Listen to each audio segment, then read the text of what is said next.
नमस्कार, मैं मयंक श्रीवास्तव। आप देख रहे हैं भारत प्लस न्यूज़ चैनल। आइए डालते हैं आज की प्रमुख खबरें अयोध्या की। अमृत भारत एक्सप्रेस का संचालन अयोध्या से मुंबई के बीच शुरू हुआ।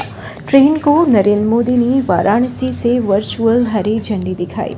यह ट्रेन अयोध्या धाम रेलवे स्टेशन से शाम 5:45 पर रवाना होती है। करीब 26 घंटे में लोकमान्य तिलक टर्मिनल पहुंचती है। मार्ग में सुल्तानपुर, प्रतापगढ़, प्रयागराज, सतना, जबलपुर, इटारसी, भुसावल, नासिक सहित 12 प्रमुख स्टेशन शामिल हैं। ट्रेन साप्ताहिक रूप से संचालित की जाएगी। अयोध्या विधायक वेद प्रकाश गुप्ता कार्यक्रम में मौजूद रहे। इस ट्रेन की मांग पहले अश्विनी वैष्णव को पत्र लिखकर की गई थी। नई सेवा से अयोध्या मुंबई यात्रियों को बड़ी राहत मिलेगी।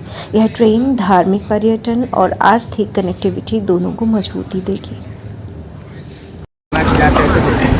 तो मोदी जी दिखाएंगे। देखिए, माननीय प्रधानमंत्री नरेंद्र मोदी जी आज काशी से हरी झंडी दिखा रहे हैं। एक ट्रेन काशी से चल रही है, एक ट्रेन अयोध्या से चल रही है। मैं तो एक प्रतिनिधि के रूप में यहाँ अयोध्या विधायक जो मेरी जिम्मेदारी है, मैं मौजूद हूँ। माननीय प्रधानमंत्री जी वहीं से इन दोनों ट्रेनों को हरी झंडी दिखाएंगे और यहाँ से हम लोग रवाना करेंगे। अयोध्या से अयोध्या धाम और मुंबई के बीच ये सुविधाजनक, किफ़ायती और आधुनिक बनाने के उद्देश्य से अमृत भारत एक्सप्रेस का संचालन महत्वपूर्ण पहल है। ये ट्रेन विशेष रूप से सामान्य एवं मध्यम वर्गीय यात्रियों को ध्यान में रखकर डिजाइन की गई है, जिसमें बेहतर सुविधाएं और आरामदायक यात्रा का अनुभव दिया जाएगा। ये अयोध्या वासियों के लिए, पूर्व तीर्थ महंतों के लिए, अयोध्या के व्यापारियों के लिए एक बहुत बड़ी सौगात है। आज यहाँ से सीधे बॉम्बे के लिए मिडिल क्लास के लोगों के लिए ये ट्रेन चलेगी और वो सब सुविधाएँ जो वंदे भारत में भी है, उसी तरह की सुविधाएं काफ़ी हद तक इसमें भी देने का काम किया है। लेकिन ये एयर कंडीशन नहीं है, लेकिन बाकी सब सुविधाएं इसमें दी हैं। जी सर, देखिए आगे से सर क्या क्या सुविधाएं इधर से गाड़ी 4 व्हीलर। देखिए ये जो है इसमें दोनों तरफ लोकोमोटिव लगा हुआ है। इसमें प्लस हायर एक्सेलरेशन डेक्सेलरेशन होगा इसमें, और ये क्या नाम है, ब्रेकिंग सिस्टम इसका बहुत अच्छा है। इसमें बायो टॉयलेट्स लगे हैं। हर बर्थ के पास आपके मोबाइल चार्जिंग पॉइंट्स हैं, एलईडी लाइट्स हैं, सीसीटीवी कैमरे हैं और सीट आरामदायक है, जो कि मतलब जनरल, चूँकि पूरी तरह नॉन एसी कोचेज़ हैं, तो हमने कोशिश की है कि उनको अच्छी से अच्छी सुविधाएं हम अपने श्रमिकों को और निम्न जो लोअर मिडिल क्लास है उनको प्रदान करने की कोशिश की। इसका शेड्यूल जो है ये 1500 किलोमीटर की लगभग जो दूरी है वो 26 घंटे के आसपास पूरी कर लेगी है। और इसमें आपके चूँकि दोनों तरफ लोकोमोटिव लगे हुए हैं तो शंटिंग वंटिंग का कोई झंझट नहीं है। आपका पुश और पुल दोनों मोड में ये काम करती है ट्रेन। ये रेलवे बोर्ड बताएगा कि इसका क्या है, बट ये है कि अभी फ़िलहाल आज तो झंडी है, तो पहले शुरुआत में आई थिंक साप्ताहिक हो सकती है या 2 दिन है। अभी पूरा शेड्यूल आया नहीं है, पर क्या ये अयोध्या कैंट से चलेगा या क्या?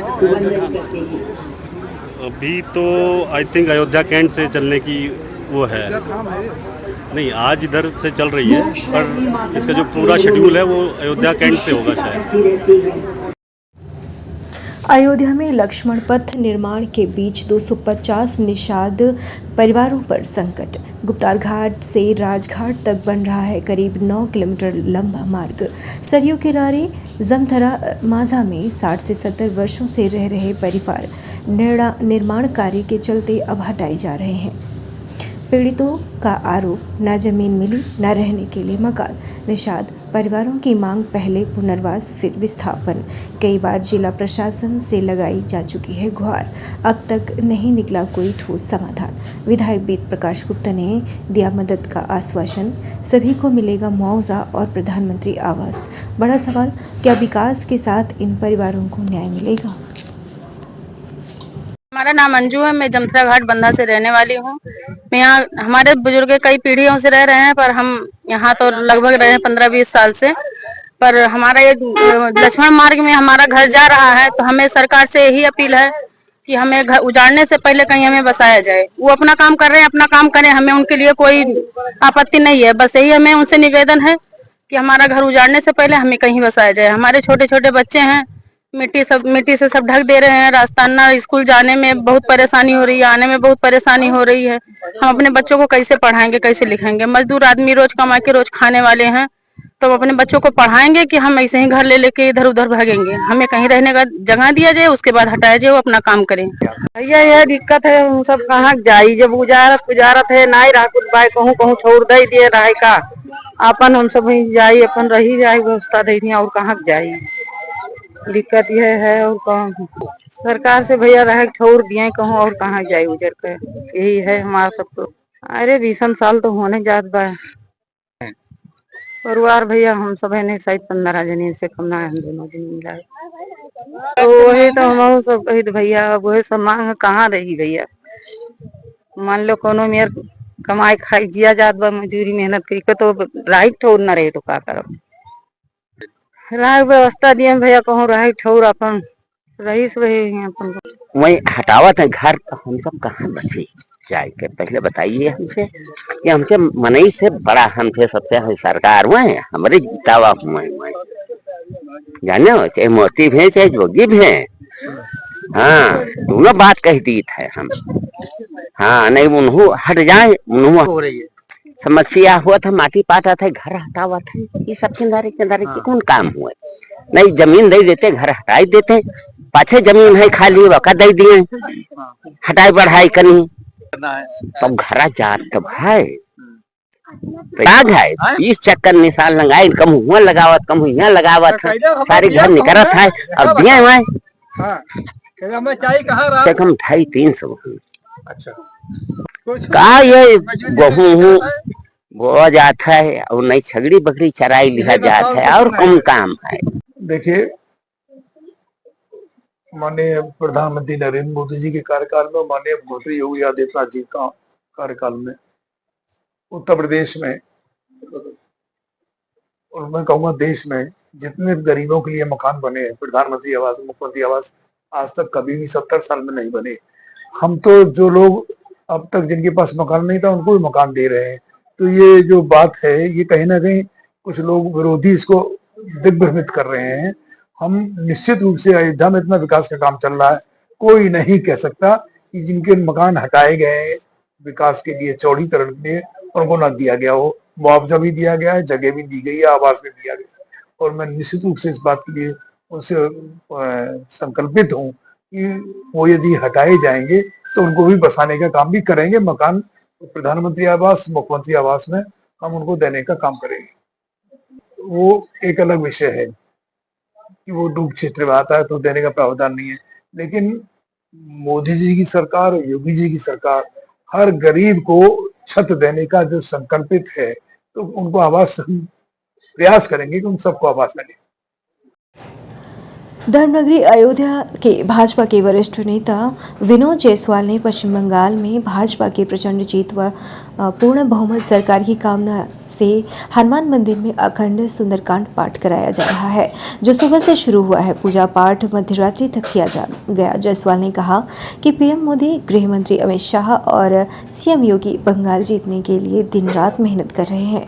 हम प्रभु श्री राम व बजरंग बली से मनोकामना कर रहे हैं कि बंगाल में परिवर्तन हो, भाजपा की प्रचंड जीत हो, जिसके लिए मैंने आज हनुमान मंदिर में राष्ट्र कल्याण सुंदरकांड का पाठ और पूजा पाठ किया है और जब तक जीत नहीं हासिल हो जाती ये कार्यक्रम जारी रहेगा। बंगाल में कमल खिलने की प्रार्थना के साथ सुंदरकांड पाठ हुआ। उन्होंने कहा, बजरंगबली की कृपा से बंगाल में परिवर्तन तय है। मतदान में उमड़े जनसैलाब से साफ है कि बंगाल अब भी जय श्री राम के जय घोष से गूंज रहा है और भरोसा जताया है कि 4 मई के नतीजों में भाजपा बंगाल में पूर्ण बहुमत से इतिहास रचेगी।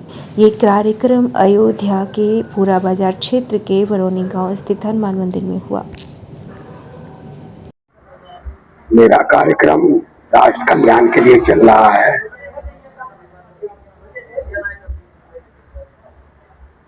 माननीय नरेंद्र मोदी जी, गृह मंत्री अमित शाह जी, मुख्यमंत्री योगी आदित्यनाथ जी सुनील बंसल जी, सब लोग रात दिन परिश्रम कर रहे हैं बंगाल को जीतने के लिए, जिसके लिए पूरी तरीके से हमारी ईश्वर से प्रार्थना है कि जो विजय मिले वो राष्ट्र में अपना एक अलग वर्चस्व दिखावे, जिससे कि हमारी भारतीय जनता पार्टी का जो विजय हो वो सबके सामने आवे। पूरा सब चीज गुंडा माफिया सब खत्म दावा कर दिया। गुंडा माफिया तो उत्तर प्रदेश में माननीय योगी जी ने समाप्ति कर दिया है और राष्ट्र में माननीय मोदी जी समाप्त करने के लिए तात्पर्य है। उनका अपना वचन है कि हमारा देश सुरक्षित हो, हमारी बहनें सुरक्षित हो, हमारी माताएं सुरक्षित हो। आज जो हमारी बहनें माताओं को आरक्षण नहीं मिल रहा है, इसके लिए भी हमारी बहनें संकल्पित हैं और अपना कार्यक्रम कर रही हैं। हमारा उम्मीद है कि इन्हें आगे चल करके पूर्ण आरक्षण प्राप्त होगा, पूर्ण बहुमत से सरकार बनेगी, ये ईश्वर का आशीर्वाद होगा। और कितने बजे से आज ये सुंदरकांड की बात की आपने? बजरंग बली तो सब जानते हैं, हरि की इच्छा के बिना कोई आता नहीं। उन्होंने अपने शरण में लिया है, ये उनकी इच्छा है, उनकी कृपा है कि हमारा राष्ट्र का कल्याण हो। कब से बैठे हैं? और सुबह से कार्यक्रम चल रहा है और रात्रि अर्धरात्रि तक ये कार्यक्रम चलेगा। क्या हमारे हिंदू सनातनी तो आज ही राम राम कर रहे हैं और सनातन का प्रचार पूर्ण रूप से होगा। विनोद जायसवाल। रामनगरी अयोध्या में सोलर ऊर्जा और एमएसएमई सेक्टर को बढ़ावा देने के लिए एक खास कार्यक्रम का आयोजन किया जाएगा। कृष्णा सोलर इंडस्ट्रीज अयोध्या, जो कि टाटा पावर सोलरूफ के अधिकृत चैनल पार्टनर हैं, सिडबी और टाटा पावर सोलरूफ के सहयोग से बुधवार को एमएसएमई आउटरीच प्रोग्राम आयोजित कर रहे हैं। यह कार्यक्रम कृष्णा पैलेस में शाम 5 बजे से रात 8 बजे तक चलेगा। कार्यक्रम का मुख्य उद्देश्य अयोध्या और आसपास के एमएसएमई उद्यमियों को सोलर रूफटॉप सॉल्यूशन की जानकारी देना, टाटा पावर की योजनाओं से अवगत कराना, सिडबी द्वारा एमएसएमई के लिए उपलब्ध फाइनेंसिंग विकल्पों पर चर्चा करना। इस आउटरीच प्रोग्राम में सोलर एनर्जी अपनाकर बिजली बिल में बचत, सरकारी सब्सिडी, नेट मीटरिंग और ग्रीन एनर्जी से बिजनेस को मिलने वाले फ़ायदों पर विशेष जानकारी दी जाएगी। इच्छुक उद्यमी सोलर लगाने की प्रक्रिया, लागत और आरओआई को विस्तार से समझ सकेंगे। इस कार्यक्रम की जानकारी कृष्णा सोलर टाटा पावर के प्रोपराइटर उदय प्रताप सिंह ने दी। इसमें हम लोग टाटा पावर सोलर और सिडबी के साथ ये इवेंट कर रहे हैं, जिसमें हमें गवर्नमेंट संस्थान जो सिडबी जो लोगों की कैसे हेल्प कर सकती है, टाटा पावर कैसे हेल्प कर सकती है, कैसे बिजली को बचाया जा सकता है, अवेयरनेस कार्यक्रम है। प्लस सरकार ने बहुत सारी योजनाएं अभी लॉन्च की है सोलर इंडस्ट्री के क्षेत्र में, तो हम लोग प्लान कर रहे हैं और ये हमारी मीटिंग कल होगी 6 बजे से 8 बजे तक। सारे व्यापारी उद्योग बंधु उन सबका सानिध्य हमें मिलेगा और उन सबके साथ में हम लोग कैसे सोलर को आगे ले जा सकते हैं, कैसे सुविधाएं मिल रही, सरकार क्या क्या सुविधाएं दे रही हैं, कैसे बैंकिंग फाइनेंस करें सिडबी के साथ में और Tata power solar, Krishna solar industry जो ऑथराइज चैनल पार्टनर है, इनके साथ में एक मीटिंग होनी है 6 से 8 के बीच में। हमारे अयोध्या के ही हैं, सारे इंडस्ट्रियलिस्ट हैं, व्यापारी हैं। जो मुख्य हमारे अध्यक्ष जी हैं सुनील जायसवाल जी रहेंगे और सिडबी के हमारे जीएम आ रहे हैं, टाटा पावर से शिवलाल जी और जाफर सर, ये लोग रहेंगे, सारे वरिष्ठ अधिकारी रहेंगे। हमारे सारे व्यापारी बंधुओं का हम स्वागत करेंगे। लगभग सब लोगों से बात हो गई है और हम निवेदन करेंगे कि सभी लोग कृपया 2 घंटे का समय निकालें। गवर्नमेंट ने बहुत सारी सुविधाएं दे रखी हैं, उसके बारे में कुछ चीजें हम हमसे सलाह ले सकते हैं, आपसे हम कुछ सलाह लेकर के कैसे आगे बढ़ा जा सकता है, इसके लिए हम लोग प्रयास करेंगे कि हमें सबका सानिध्य मिले। विशाल जी देखिए, कुछ समस्याएं तो आती हैं लेकिन उसका समाधान क्विक हो रहा है। अभी तक सोलर के क्षेत्र में हमारे यहाँ संस्थाएं तो सारी थी, बट प्रधानमंत्री जी ने एक अयोध्या की बात करूं तो यहीं से आकर के अयोध्या सोलर सिटी इन्होंने घोषित किया, 1 करोड़ का लक्ष्य भी लिया। उसके बाद इन्होंने इतना संशोधन किया, इतनी चीजें सरल कर दी हैं कि आने वाले भविष्य में सोलर से ही हम लोग बिजली पैदा कर सकते हैं, अपनी बिजली बचत कर सकते हैं। कैसे? और इस क्षेत्र में बैंकिंग सुविधाएं, जैसे बड़े आप कॉमर्शियल इंडस्ट्रियल के 5-5, 6-6 लाख रुपए बिल आ रहे हैं, तो वो बिल जा करके फिक्स चार्ज पे रुक जा रहा है, तो भारी सेविंग बिजली के खपत को रोकेगा। और सरकार ने क्या क्या सुविधाएं दे रखी हैं, इसलिए हम लोग ये कार्यक्रम करके लोगों को जागरूक भी करेंगे और उनसे कहीं क्या समस्या आ रही व्यापारी बंधुओं से भी, तो उनसे भी हम कुछ सलाह ले करके उस क्षेत्र में सुधार करने का प्रयास सरकार कर रही है। Uday Pratap Singh, Krishna solar industry, Tata power authorised channel partner, Ayodhya.